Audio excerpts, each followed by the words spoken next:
오늘은 8월 29일부터 9월 2일까지의 매매 일지를 여러분들께 공개하도록 하겠습니다. 그리고 이제 분석할 종목 2개는 제가 항상 일주일에 분석 2개 하거든요. 조금 이슈되는 종목 위주로 하는데 네이처셀하고 소카 이렇게 2개에 대해서 제가 코멘트를 드리겠습니다. 물론 제가 100%가 아니에요. 그래서 최종 판단은 여러분들이 해주셔야 됩니다. 자, 일단 8월 29일부터죠. 8월 29일부터 한번 보도록 하겠습니다. 8월 29일에는 매도 종목이 있습니다. 지금 보면 매도한 게 이미지가 별로 없잖아요. 이게 왜 그러냐면 지금 시장이 좋지 않기 때문에 이거를 저희가 말 그대로 많은 주력으로 들어가 있는 종목은 아직 매도를 못했습니다. 자, 어쨌든 슈프리마 축하드립니다. 슈프리마 같은 경우는 제가 2차 매수, 최소 2차 매수까지 한 종목입니다. 우리가 팔고 나서 더 올라갔어요. 더 올라갔는데 그냥 시장 고려해서 매도를 나름대로 그냥 잘 하고 나왔다고 생각을 하고 있습니다. 자, 슈프리마 지금 주가가 우리가 팔고 나서 조금 더 올라간 다음에 지금 조정을 받았는데 오늘은 나쁘지 않네요. 오늘같이 시장이 밀렸는데 밀리지 않는 종목들이 세력이 물량을 쥐고 있는 종목입니다. 자, 슈프리마 축하드리고요. 그리고 8월 30일은 하나밖에 없네요. 이날이 오늘 분석할 종목 네이처셀입니다. 네이처셀은 저는 일찍 팔았습니다. 물론 팔고 나서 더 올라갔어요. 더 올라갔는데 저는 잘 팔았다고 생각을 하고 있습니다. 왜 그런지 제가 이따가 설명을 드릴게요.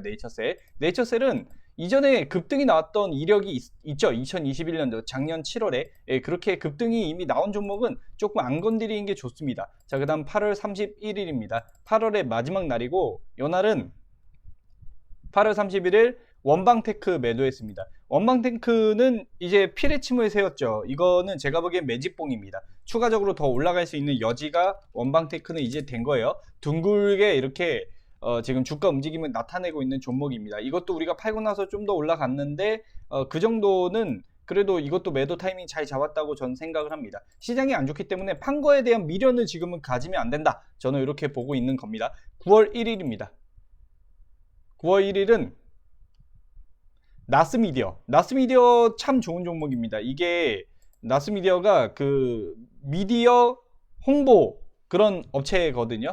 근데 보면 차트가 굉장히 좋아요. 그리고 우량한 종목이기도 하고 이 차트가 보면은 매집이 몇 년 됐습니다. 매집이 됐고 그리고 저가에서 놀고 있고 그래서 이런 종목들은 제가 보기에는 꾸준히 올라갈 수 있는 종목이라고 전 생각을 합니다. 오히려 그리고 더 늘었어요. 대주주가 KT인데 오히려 매출액이나 이런 것들은 괜찮게 지금 오히려 더 는 상태입니다. 자, 그래서 나스미디어 괜찮고 시공테크 같은 경우는 요게 시공테크는 이제 공사 관련해서 얘네가 뭐 수주 받은 게 있을 거예요. 엑스포 유치? 하여튼 이런 뉴스가 떠가지고 얘도 더 올라갈 수 있으나 이날은 밀릴 거라고 저는 판단을 했어요. 그래서 그냥 매도하고 현금화를 했다고 보시면 됩니다. 지금 현금화할 수 있으면 저는 현금화를 하는 편입니다. 그리고 오늘 9월 2일입니다. 9월 2일은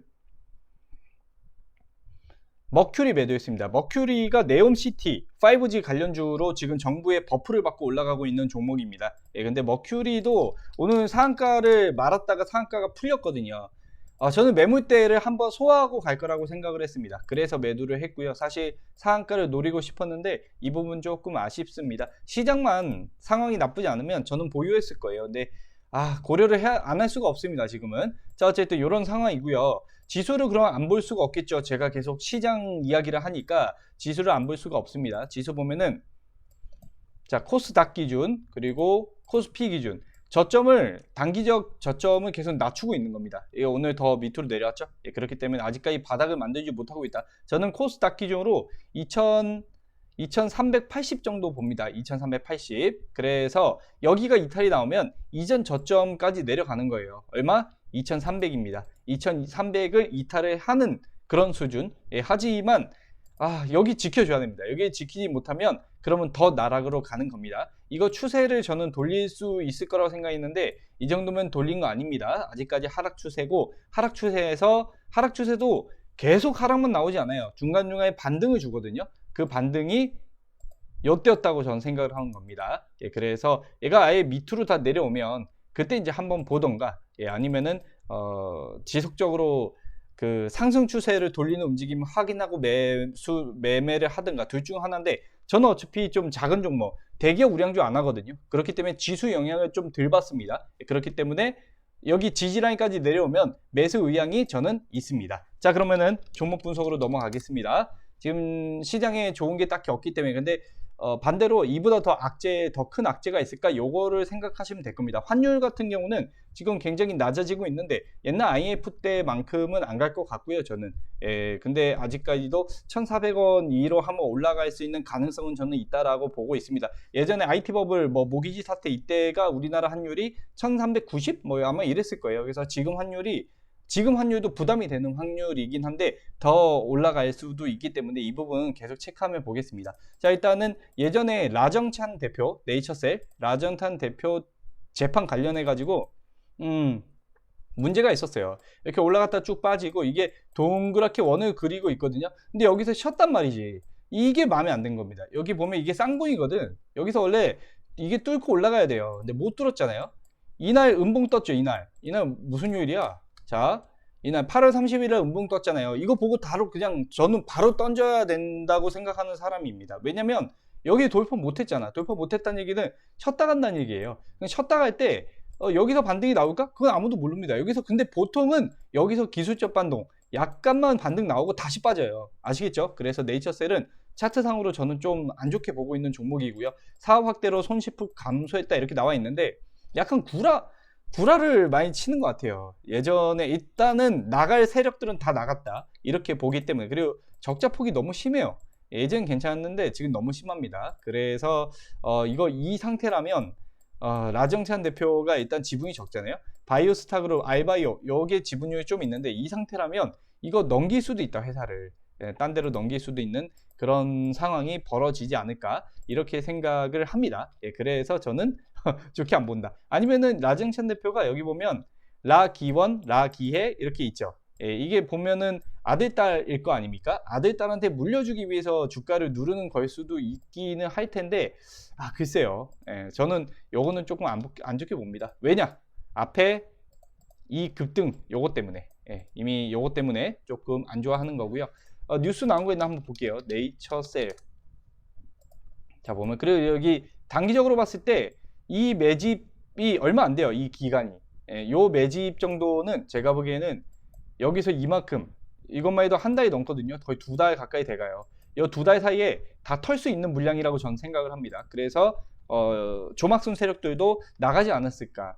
이게 여기서 보면 15,000원짜리가 그래도 많이 오른 거예요. 100%까지는 아니지만. 아시겠죠? 자, 그리고 여기 뉴스 나온 게 있네요. 보면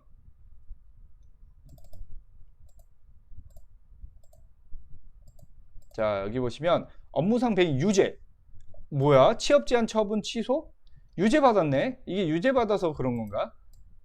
유죄 판결 확정 판결로 경영 참여가 제한이 됐다. 이렇게 나와 있죠. 그러니까 이런 거를 한다는 것 자체가 주가 조작 의혹, 2심 무죄, 취업 제한 처분. 이거 유죄. 업무상 배임만 유죄네. 그러니까 이게 이렇게 엮여 있다는 것 자체가 조금 좀 별로입니다. 좀 별로예요. 그래서 이게 다시 점핑이 나올 수 있어요. 이 정도면은. 왜냐면 주가 조작은 무죄라고 나왔으니까. 근데 이게 취업 제한, 징역형이 선고가 됐다. 이거 보석으로 풀려나겠죠? 돈 그거 하니까. 근데 이걸 회사 돈으로 또 하는 건가? 보면은 취업 불승인 처분을 취소해달라는 소송을 제기했다. 저게 받아들여져서 최종적으로 라정찬 대표가 승리를 하게 되면은 주가는 반등이 나올 수도 있습니다. 근데 저는 그 반등이 그렇게 크지 않을 것으로 판단을 하고 있는 것입니다. 자, 제 의견이니까 최종 판단 여러분들이 해 주시길 바라겠습니다. 자, 그리고 두 번째로 소카는 이게 신규 상장 종목이거든요. 근데 저는 소카를 별로 안 좋게 봅니다. 왜냐하면 자 여기서도 제가 이거 보여드렸죠. 이게 옛날에 제가 소카 처음 상장했을 때 하락 추세를 돌리지 못한다 이렇게 말씀을 드렸었거든요. 근데 이게 이렇게 한번 파동을 만들어 내긴 했잖아요. 근데 결국에는 그래서 다시 밀렸죠. 왜냐? 이게 밀린 거를 여러분들 이 꼴이라는 거 보고 눈치를 챘어야 해요. 보면은 이틀째죠. 이틀날. 자, 볼게요. 이틀날이 이때거든요.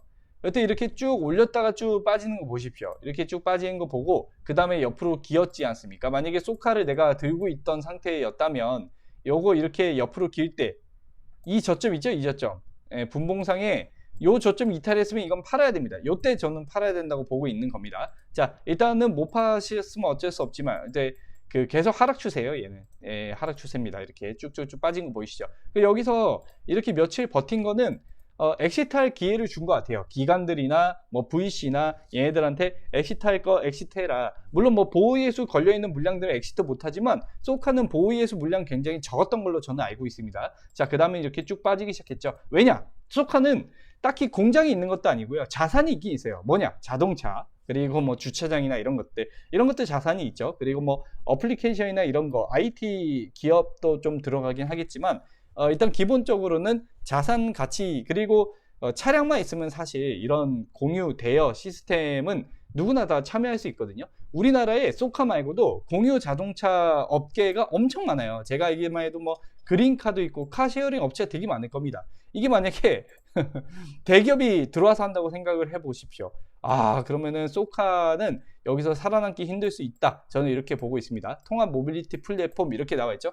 집 앞까지 뭐 하는 것도 지금 하고 있는데 이게 그 관리가 그렇게 좀 쉽지는 않습니다. 왜냐면 킥보드 여러분들 보셨습니까? 킥보드 그냥 길가에만 널브러져 있고 이런 거 보이시죠? 강가가 얼마나 많이 들어가겠어. 하다못해 소카를 빌리는 사람들은 보통 운전 초보예요. 운전 초보기 때문에 이게 보험이나 이런 것들 문제되는 것들도 많을 거고, 그래서 저는 소카를 그렇게 좋아하지 않습니다. 자, 뭐 하나 볼까요? 여기 같이 뉴스 차트도 일단은 저거는 건드리면 안 되는 차트입니다. 제가 하락이 멈출 때까지 기다려야 되는 거예요. 자, 국내 카쉐어링 시장 점유율 이렇게만 검색을 해도 몇 개 나올 거예요. 보면은 국내 카쉐 시장 점유율, 여기 법 규제 카쉐어링에 꽂힌 대기업, 벌써부터 대기업 지금 들어올라 그러잖아. 이거 보세요. 소카가 지금 회원수가 800만 원이라고 나와 있는데 이거 뭐 도표 없나? 도표? 자, 이미지 구글에 치면 나올 것 같은데 국내 카쉐어링 점유율. 자, 여기 나오죠. 구글이 더 정확하게 나오네. 여기 보시면 자, 소카 이게 언제 거야? 2018년이죠. 예, 그린카, 딜카, 피플카 계속 나오는 거야. 계속 얘네들이 계속 나와요. 시장 규모 커지고 이런 건 알겠는데 이게 시장 점유율을 계속적으로 얘네가 이렇게 그 유지하기가 쉽지가 않은 거예요. 계속 뒤바뀌는 거라고요. 여기 나와 있죠. 렌터카 시장 점유율. 이렇게 또 롯데렌타, 이건 렌터카잖아. 그 렌터카도 카쉐어링 업체에 또 이렇게 반발하는 게 또 될 수도 있고요. 그래 두 카쉐어 여기 또 나와 있잖아요. 플러스라는 회사도 있고, 이게 적자를 바로 이렇게 하는 게 또 쉽지가 않거든요. 자, 그래서 저는 소카를 그렇게 좋게 안 봅니다. 얘네가 뒤집어 엎으려면은 또 다른 더 나아가야 돼요. 그 모빌리티 사업에서 좀 더 한 발짝 나아가서 모빌리티 뭐 택시 업계까지 얘네가 뭐 한다거나 이런 식으로 돼야 되지 않을까, 저는 그런 생각을 조금 하고 있습니다. 여기서도 보면 나와 있죠. 여기 전략적 투자를 추진해서 VCNC, 폴라리언트, 차케어, 모두컴퍼니, 9to1을 인수해서 가는 거예요. 인수해서. 아시겠죠? 예, 그래서 저는 소카를 그렇게 딱 좋아하는 편은 아닙니다. 얘 같은 경우는 제가 만약에 물려 있다면 일단 그냥 냅둘 것 같아요. 예, 냅두고, 왜냐면 이미 손절 타이밍도 놓쳤고 하니까 냅뒀다가 얘가 반등이 나오고 그리고 지지하는 모습을 보인 다음에 그 다음에 접근을 할 것 같습니다. 예, 일단은 소카는, 그리고 얘가 유통 비율이 보면은 이렇게 나와 있거든요. 조합들 많이 있죠. 이런 조합들.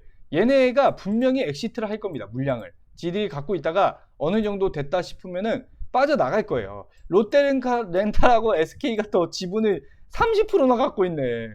아이고야, 이거는 투자금, 이거 대주주 좀 빠져나갔는데, 이 이름으로 돼 있는 게 없잖아. 아시겠죠? 그래서 저는 소카는 패스하겠습니다. 이건 제 의견이에요. 그래서 이것도 최종 판단은 여러분들께서 해주시길 바라겠습니다. 자, 일단 오늘은 소카하고 네이처스의 두 종목 분석을 드렸고요. 예, 오늘 매도한 종목은 아까 말씀드렸듯이, 예, 오늘은 제가 오늘 매도 뭐 있더라? 잠시만요.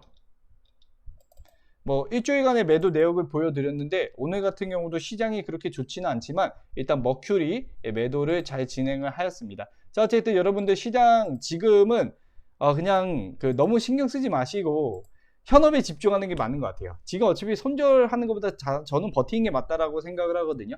맨 마지막에 버틴 사람이 웃는 그런 시장이 되지 않을까. 그리고 그것을 저는 내년 상반기까지도 사실 보고 있습니다. 그러니까 2023년 6월달 지나고 7월달은 돼야 어느 정도 회복세가 나오지 않을까. 저는 이렇게 판단하고 있어서 여러분들 이에 대비하시길 바라겠습니다. 저는 여기서 마칠게요. 시청해 주셔서 고맙습니다. 구독자 알람 설정 잊지 마시고요. 상담하고 싶으면 편하게 연락 주세요. 왜냐면 상담은 공짜잖아. 하다못해 여러분들 정말 힘든 종목들 제가 또 분석을 해 드릴 수 있으니까요. 편하게 말씀 주시고 여기서 전 물러가겠습니다. 이거 편집해서 영상 또 올려드릴게요. 고맙습니다.